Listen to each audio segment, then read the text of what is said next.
A maioria dos prefeitos do Acre responde por improbidade administrativa. Dos 22 prefeitos eleitos em 2012 que assumiram no ano seguinte, 17 estão no banco dos réus. Os outros que ficaram fora da lista são investigados por alguma denúncia. Os prefeitos do Acre eleitos em 2012 e que assumiram em 2013 não param de preencher a lista de gestores processados na Justiça Estadual. Uma estatística que não para de crescer. Dos 22 prefeitos do Acre, 17 estão no banco dos réus. Os outros 5 ainda não entraram, mas estão sendo investigados por alguma denúncia, como o prefeito de Rio Branco, Marcos Alexandre. Por causa da falta de vagas nas creches, pode responder um processo de improbidade administrativa. Nessa conta, não entram processos em casos particulares ou anteriores à gestão. São acusações que receberam durante o mandato. Vamos continuar a conta. Dos 17 prefeitos com ações na Justiça, 55% estão sendo acusados de improbidade administrativa. Palavras que ficaram comum quando se fala em gestão pública no Brasil. Improbidade administrativa é uma infração que o administrador comete ao não observar alguns princípios administrativos, constitucionais. Por exemplo, legalidade, moralidade, eficiência no serviço público, publicidade. Na lista dos prefeitos existem outros crimes, como na área ambiental, de danos e muitos mandados judiciais. Esses mandados são determinações da Justiça para que o gestor repasse informações sobre gastos e arrecadação do município. Existe uma lei que autoriza qualquer cidadão pegar esses dados, mas os prefeitos só entregam quando a Justiça determina. Foi assim com Carlos Portela, de Porto Acre, e Otávio Vareda, de Capixaba. Nenhum dos dois queria explicar à Câmara como fizeram algumas licitações. Quando partimos para a improbidade administrativa, encontramos todos os tipos de má gestão.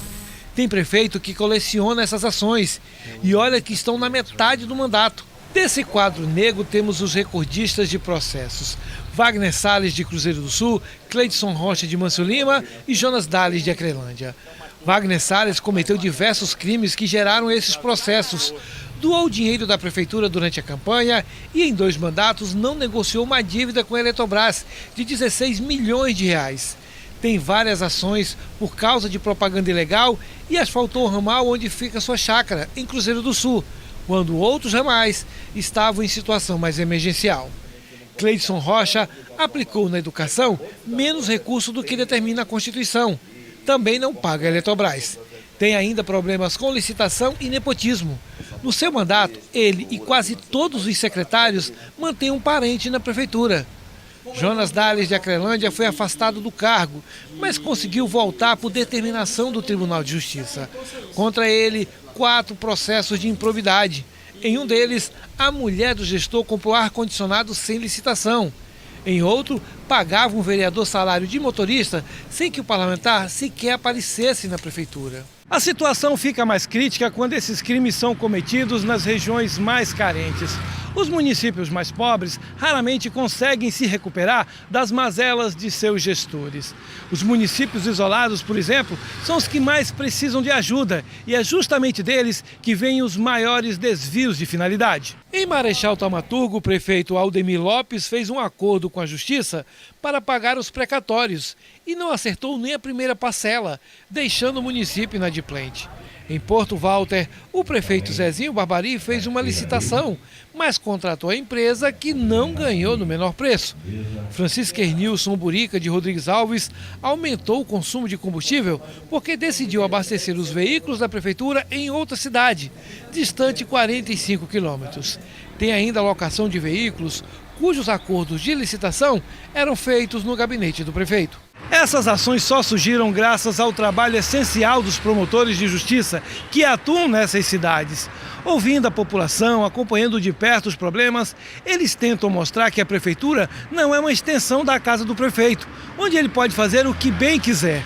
Apesar de tantos processos, nada muda. A cada dia surgem novas denúncias. Em Sena Madureira, Mano Rufino foi flagrado pelo Ministério Público com funcionários fantasmas. Em Senador Guiomar, James Gomes fez um contrato de R$1.700.000 com uma empresa que fazia tudo no município. Isso gerou uma série de irregularidades que vão desde despesas sem comprovação do serviço e contratação irregular de funcionários. O contrato era pago com dinheiro da educação.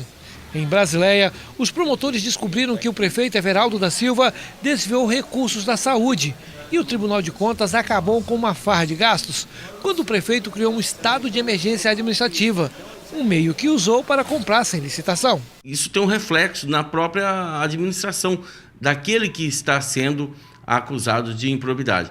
Por quê? Porque nós sabemos bem que uma pessoa, quando está sendo acusada de improbidade, em vez de ficar trabalhando em prol da comunidade, fazendo uma gestão como tem que ser feito, na verdade ele evidencia todos os seus esforços para se defender. Em Assis Brasil, o prefeito Dr. Betinho tem problemas em não pagar as contas de uma concessionária de Rio Branco e responde a um processo de dano.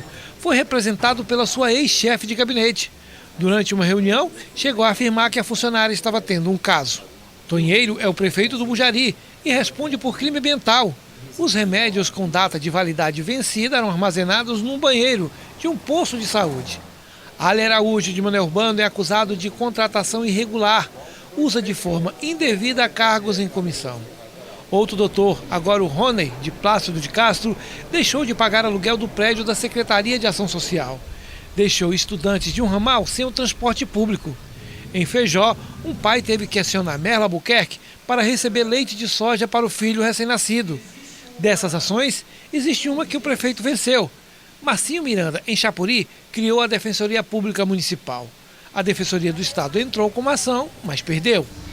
Em tese, todos os prefeitos estão na lista da Lei da Ficha Limpa. Mas basta recorrer de qualquer uma dessas decisões judiciais que volta a prevalecer o estado de inocência.